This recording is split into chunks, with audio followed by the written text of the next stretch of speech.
Everyone, MTS SSC की जो vacancy है वो जारी कर दी गई है। एसएससी ने ये वैकेंसी आपकी जारी कर दी है और इसका नोटिफिकेशन आ गया दोस्तों। तो मैं इसके डिटेल को जो है अच्छे से आपको एक्सप्लेन कर देता हूँ कि ये क्या वैकेंसी होती है, क्या पोस्ट होती है और इसका नोटिफिकेशन जो है कब तक जारी रहेगा, कब तक आप इस फॉर्म को भर सकते हैं। सारी चीजें मैं आपको डिटेल में बताऊंगा। क्या इसमें सैलरी होती है, क्या पोस्ट मिलेगी आपको, कितने दिन पे इस पे प्रमोशन हो सकता है, सारी चीजें हम डिस्कस करेंगे। तो ये होता है MTS, multi tasking staff. Okay, जो कि नॉन टेक्निकल होता है।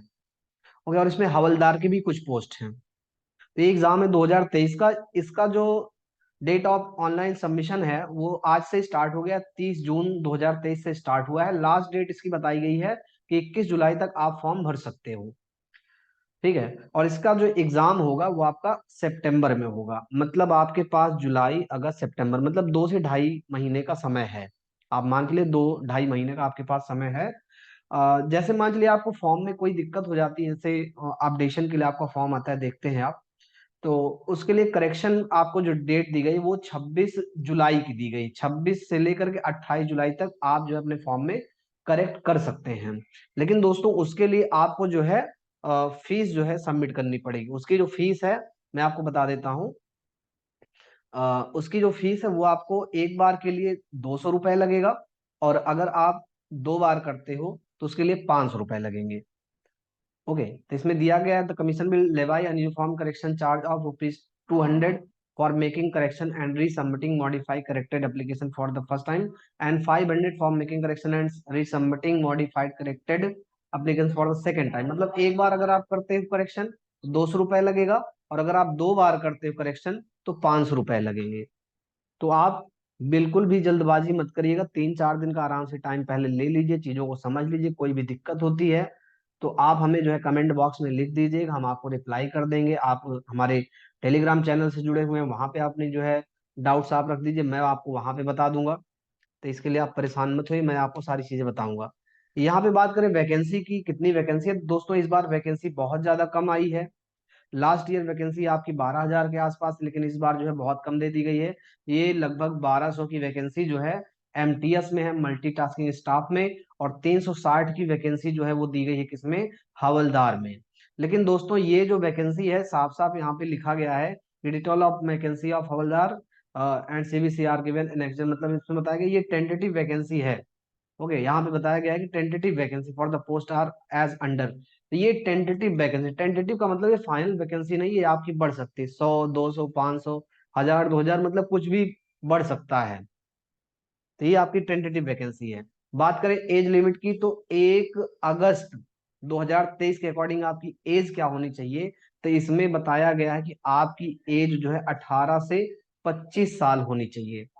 18 से 25 साल होनी चाहिए 1 अगस्त 2023 की डेट में, आप इतने समय पे हों। और 18 से 27 साल होंगे आपकी पोस्ट के लिए, हवलदार के लिए।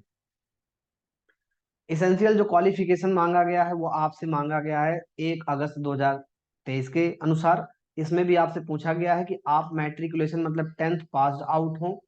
ओके, और यहाँ पर आपका जो मेन आपका जो फॉर्म मतलब सर्टिफिकेट है वो 1 अगस्त तक जारी कर दिया गया हो। मतलब जैसे कोई बच्चा इस साल जो है पेपर उसने दिया है मार्च में फरवरी में, 3 महीने पहले, तो उसका जो रिजल्ट है, उसका जो सर्टिफिकेट है वो 1 अगस्त 2023 तक उसका जारी हो जाना चाहिए।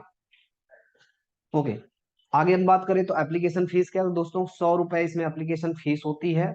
और बात करें वुमेन कैंडिडेट के लिए, एससी एसटी के लिए, तो इसमें जो है फीस जो है नहीं पड़ती है। वुमेन कैंडिडेट के लिए और एससी एसटी कैटेगरी के लिए इसमें कोई भी फीस नहीं पड़ेगी। इसके अलावा चाहे वो ओबीसी हो, चाहे जनरल हो, यूआर हो, मतलब लड़कों के लिए फीस चाहे वो जनरल कैटेगरी को यूआर को, उनको 100 रुपए फीस देनी पड़ेगी। करेक्शन डेट जैसे कि मैंने 26 तारीख से लेकर के 28 जुलाई तक रहेगा, 3 दिन का समय रहेगा, करेक्शन विंडो पे आप कर सकते हैं। बात करें यहाँ पर जो एग्जाम होता है उसका पैटर्न क्या होता है दोस्तों, तो ये ऑनलाइन मोड का आपका जो है कंप्यूटर बेस्ड आपका एग्जाम होता है। एक ही दिन का आपका ये एग्जाम होगा, जिसमें क्या क्या सब्जेक्ट्स होते हैं, न्यूमेरिकल एबिलिटी मतलब मैथ्स का सेशन होता है एक, दूसरा होता है आपका रीजनिंग का, तीसरा होता है जीएस का, और चौथा होता है आपका इंग्लिश का। जैसा कि हर एक एसएससी के एग्जाम में पैटर्न सेम, मतलब कि जो सब्जेक्ट्स होते हैं वो चार के चारों यहाँ पर हैं। जो आप सीजीएल के लिए पढ़ते हो, जो आप CHSL के लिए पढ़ते हो सेम आपको यहाँ पे पढ़ना है। बस नंबर ऑफ क्वेश्चन आपको ध्यान रखना है कि न्यूमेरिकल एबिलिटी मतलब मैथ के 20 क्वेश्चन पूछे जाएंगे, मैक्सिमम मार्क्स आपको 60 मिलेंगे। और रीजनिंग में 20 क्वेश्चन, मैक्सिमम मार्क्स 60 मिलेंगे। मतलब एक क्वेश्चन पे 3 नंबर मिलते हैं। अगर आप सही करते हो तो एक क्वेश्चन पे आपको 3 नंबर मिलेंगे। ओके। अब बात करें यहाँ पर इंग्लिश की, तो इंग्लिश के 25 क्वेश्चन है। 25 क्वेश्चन पे आपको कितने मिलेंगे? 75 नंबर मिलेंगे। ऐसे ही आपको सॉरी, जीएस में 25 के 75 और इंग्लिश में भी हाँ 25 के 75। बात करें टाइम की, तो आपको 45 मिनट टाइम दिया जाता है इधर, और 45 टाइम इधर दिया जाता है। इसमें आपको जब सेशन 1 पूरा कंप्लीट हो जाएगा, 45 मिनट आपके कंप्लीट हो जाएंगे, तब आप जो है सेकंड सेशन पे अपने आप ऑटोमेटिक आप तब जा पाओगे। अदरवाइज आप केवल फर्स्ट सेशन में आप केवल 2 ही सब्जेक्ट को सॉल्व कर सकते हो, आप तीसरे सब्जेक्ट को सॉल्व नहीं कर सकते हो। और जब इस सेशन में आप आओगे तो यहाँ पे आपको 2 सेशन मिलेंगे, 2 सब्जेक्ट मिलेंगे, इनको आप केवल सॉल्व कर पाओगे। आगे इसमें जैसा कि बताया गया है, मैं आपको बता देता हूं, आप इसको जो है स्क्रीनशॉट लेकर रख सकते हैं। कंप्यूटर बेस्ड एग्जामिनेशन होगा, will be conducted in 2 session. 2 session में जैसे कि बताया गया मैंने, सेशन 1 एंड सेशन 2, वो ऑन द सेम डे, मतलब उसी के जस्ट बाद हो जाएगा। सेशन जैसे ही खत्म होगा दूसरा शुरू हो जाएगा। करें both the session will be mandatory, दोनों सेशन को करना बहुत जरूरी होगा। टू बी अटेम्प्टेड, अटेम्प्ट करना बहुत जरूरी। Not attempting any session will disqualify the candidate. अगर आप किसी एक अटेम्प्ट करते हो और दूसरे attempt नहीं करते हो, आप चले जाते हो छोड़ करके एग्जाम, या आप अटेम्प्ट नहीं करते हो, शुरू नहीं करते हो, तो वैसे ही डिस्क्वालीफाई आप हो जाओगे। कैंडिडेट विद गेल 45 मिनट, आपको 45 मिनट आपको दिया जाएगा दोनों के लिए, सही बात है। Immediately after completion of session 1, session 2 will start and session will also be for 45 minutes. मतलब ये भी आपका 45 मिनट का होगा।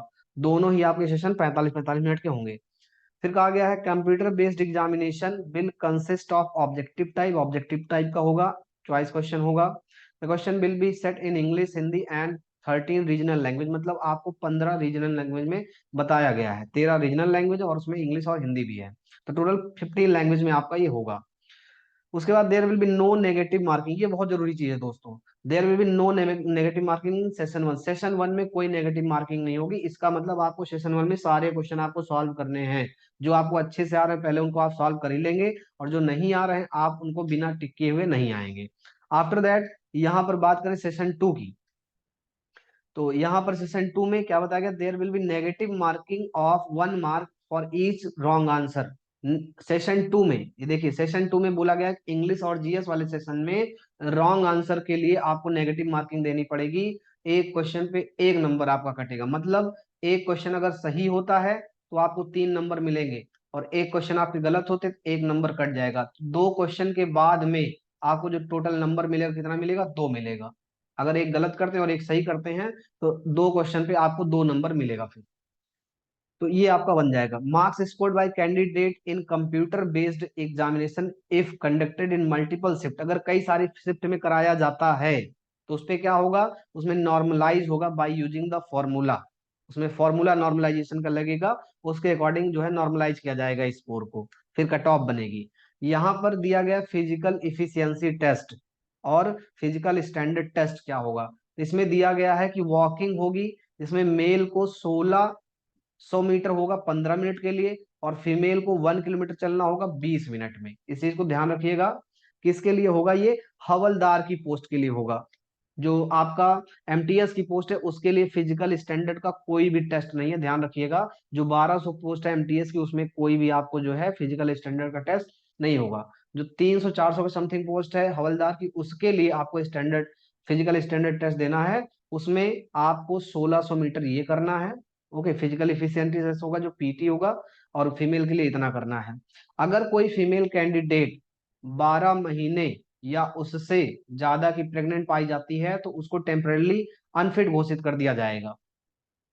उसके बाद मेल कैंडिडेट के लिए हाइट पूछी गई 157.5 सेंटीमीटर, और चेस्ट उसका जो है 81 सेंटीमीटर जो होना चाहिए। फीमेल कैंडिडेट के लिए हाइट 152 सेंटीमीटर होगी, और वेट जो है 48 kg होगा। ये जो जितना भी फिजिकल स्टैंडर्ड है दोस्तों, ये जो है केवल और केवल हवलदार की पोस्ट के लिए है। और एमटीएस के लिए जैसे मैंने बताया, कोई भी मेडिकल स्टैंडर्ड, हाइट या वॉकिंग ऐसा कुछ भी नहीं, उनको केवल एग्जाम देना है बस। मोड ऑफ सिलेक्शन की बात करें तो यहाँ पे मोड ऑफ सिलेक्शन बताया गया है कि सेशन 1 और 2 दोनों का करना जरूरी है। और बोला गया है कि सेशन 1 क्वालिफाई होने पर ही सेशन 2 जो है कॉपी जांची जाएगी, अदरवाइज पहले में ही आप डिस्क्वालीफाई हो जाओगे। यहाँ पर बोला गया है कि मिनिमम जो क्वालिफाइंग मार्क है दोनों सेशन के लिए, ओके, उसके लिए यूआर कैटेगरी के लिए 30% आपका सेशन वन होना ही चाहिए। मतलब मैथ और रीजनिंग मिलाकर के टोटल 120 नंबर के हैं, तो 120 का 30% आप जोड़ लिए, भारतीय 36, तो मतलब 36 नंबर कम से कम आपके होने ही चाहिए।